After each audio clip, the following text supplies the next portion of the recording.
Ooh, I'm back. And this time, I'm tackling a subject everyone can appreciate. To make a game appeal to people, you need to make it cool before the gameplay. I mean, why else would there be such an obsession over graphics by so many gamers? Now, one of my favorite ways for this to happen is the classic opening cinematic. Now, when I say opening cinematic, I don't mean like the first cutscene of the story mode or whatever. I mean the shit that plays before you get to do anything else.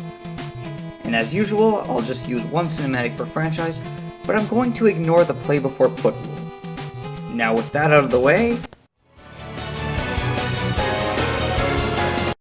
Hey! Transition! I wasn't done.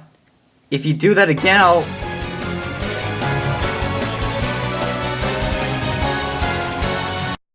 A lot of you will know what the entry is as soon as I reveal the franchise, but let me just say that the Sonic the Hedgehog series was really hard to pick from.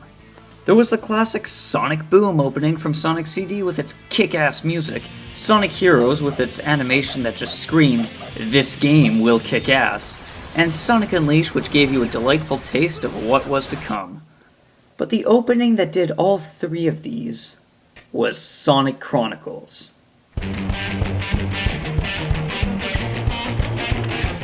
I mean, just, wow, like, look at all these things. You have all these freaky aliens, and these loops, and these floating jellyfish things, and Sonic speeding through a whole bunch of cool-looking scenery while some of the franchise's best music plays. This game is gonna kick ass!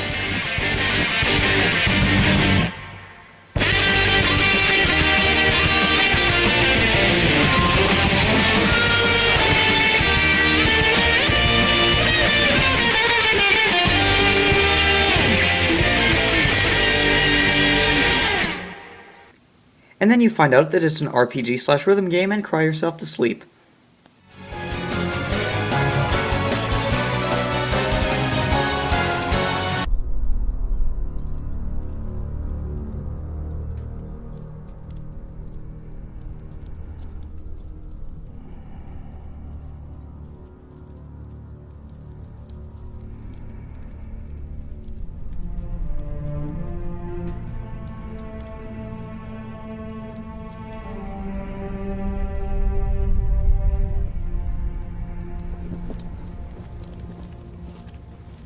Welcome back, my son. I've missed you. Have the men begun setting up the encampment? Yes, Father. Good.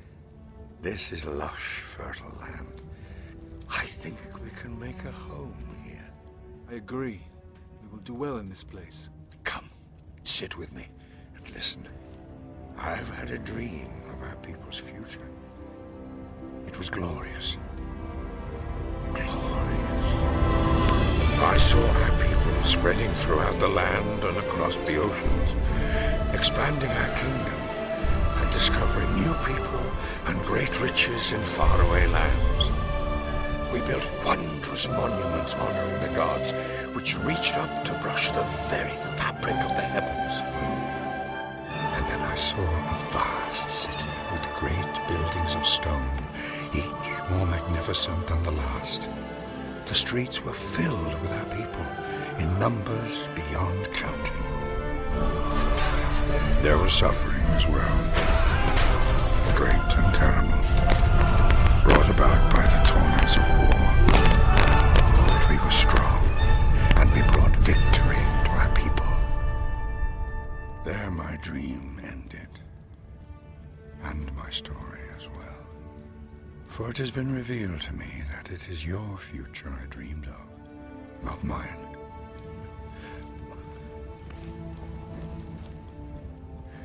The fate of our people is now in your hands. I envy you, my boy. Your decisions will shape history itself. Go now, my son, with my blessing, and decide your future.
This one really puts the cinema in cinematic. I don't even feel like I'm watching a cutscene from a game. I feel like I'm watching the opening for a movie.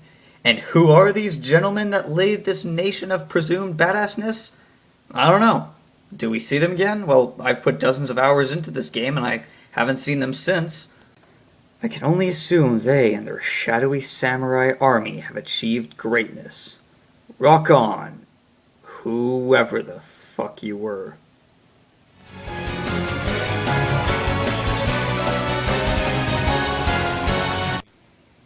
In the late 80s, everyone loved martial arts, so of course some games is what? Kung Fu Master? What the fuck is that?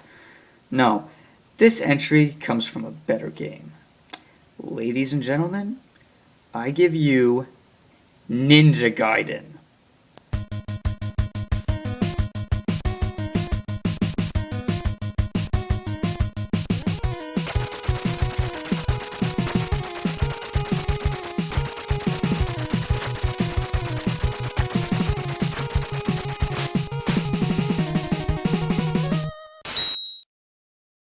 Yeah, this shit alone told you that this game surpassed its awkward beat-em-up broski. You have a ninja, another ninja, and the full fucking moon in the background to perfectly set the tone for this duel to the death. There is some story exposition and the introduction of our main character in the cinematic, but I'd be lying if I told you I cared. This first part, however, was beautiful. Although I really don't remember ever solving the mystery of who killed Ryu's dad. I remember there was, like, a boss who did fight with him, but he didn't. I don't know, this story's a mess. But unresolved subplots and nonsensical stories can't even begin to hinder such a beautiful piece of art. Which is even more true for the next entry.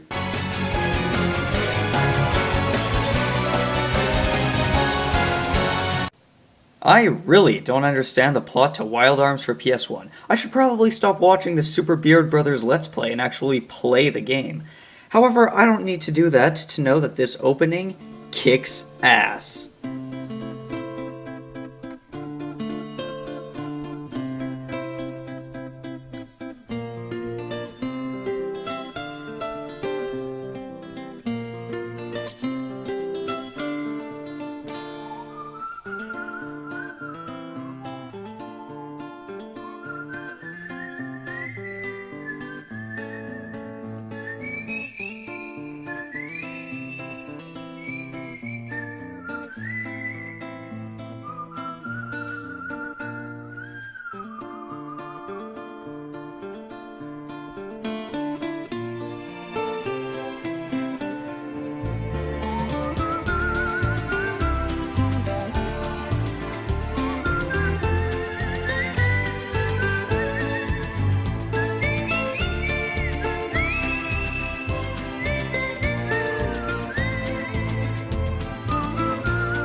A desert setting, some badass music, our spiky-haired protagonist staring towards the horizon mourning a dead person, the planet's 2 moons glowing beautifully.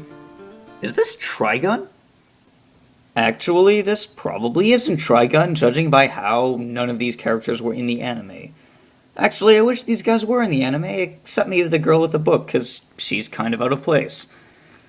Though I wanted to give this position to a Lunar game, this just seemed to do much better in introducing the characters and setting the tone of the story. Lunar, I love you, but in terms of anime intros, this game just takes the cake. And the number 7 spot.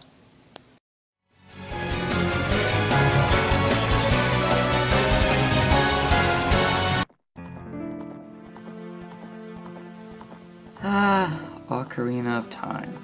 The most critically acclaimed game in the Zelda franchise. And its opening cinematic is just Link riding on his horse. The one in Twilight Princess, however, is also just Link riding on his horse. So what makes it better? 2 words. Dat music.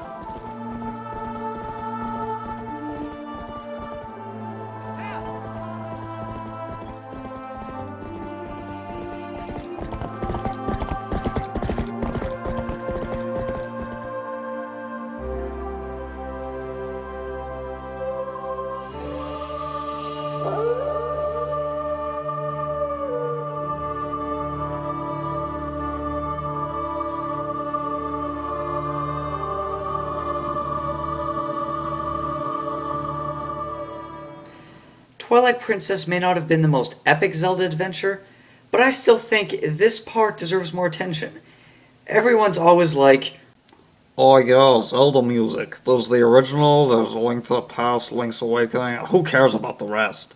If you are one of these people, then I strongly suggest you give this track a listen. I can promise you, you won't be disappointed.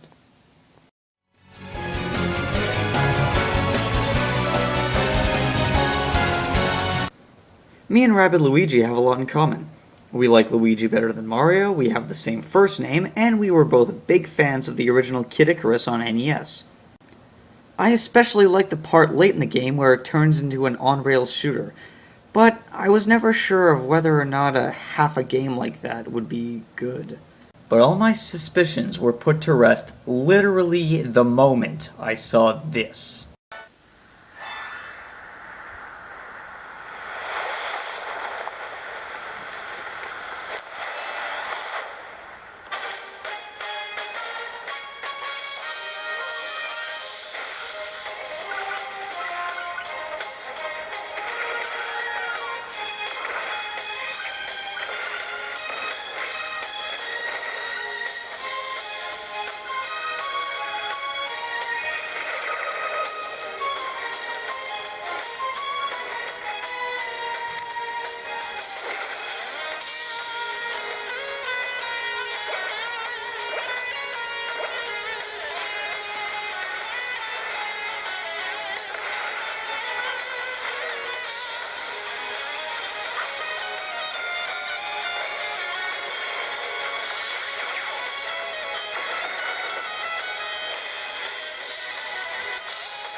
As you can probably tell, music is a big factor that I take into consideration for this countdown, and definitely my second favorite song on this list is this one.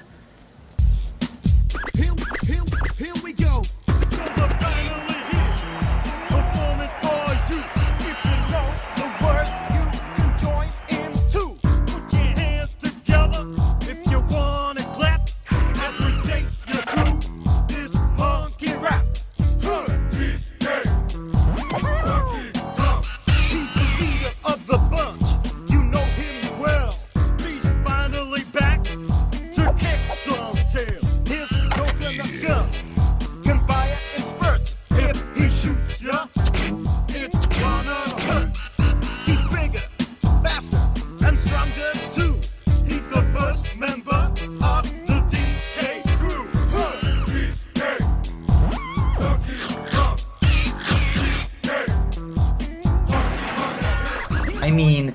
just wow. And yes, I realize I've said that way too many times already. Not only is this a great song and music video, but it also does a great job of getting you into the game. Hey game, who's this lanky Kong guy and why the hell is he here? No style, he has no grace. This Kong has a funny face. He can handstand when he needs to and stretch his arms out just for you. Inflate himself just like a balloon. This crazy Kong just digs his tune. Alright, well now I can't wait to play as him. Seriously, if Funky Kong was here, I would have definitely put this at number 1. You'd have to try to fuck that one up, Nintendo. There, that's a bunch of ideas. You have no excuses anymore, Nintendo. Make a sequel.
Oh yeah, that's right. I put Final Fantasy VIII here when I could have put Final Fantasy VI or Final Fantasy VII. And you know what? You fanboys can kiss my ass. Never mind the fact that I like Final Fantasy VIII better, I find it hard to believe that anyone can justify favoring the openings of 6 and 7 over this.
The Super Smash Bros. Games have opening movies that fans will remember very well. The first one will be the most nostalgic to people, but the one for Brawl looks coolest. So, of course, the winner is...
Yes, ladies and gentlemen, Super Smash Bros. Melee, combining lots of nostalgia with some sweet-looking shit. I actually had a lot to say about this one, but I just think the video speaks well enough for itself. Just like number 1.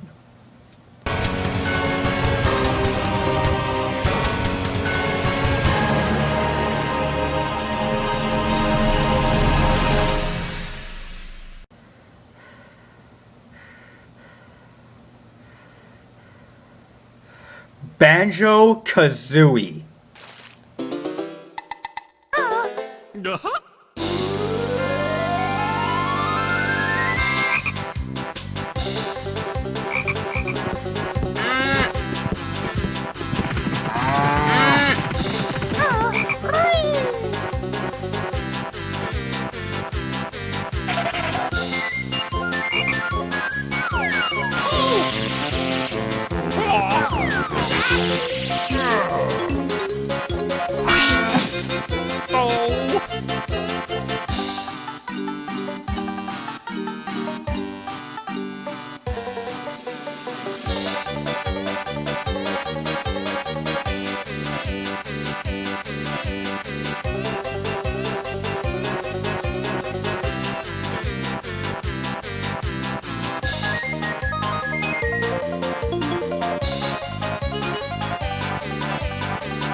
Now that was awesome.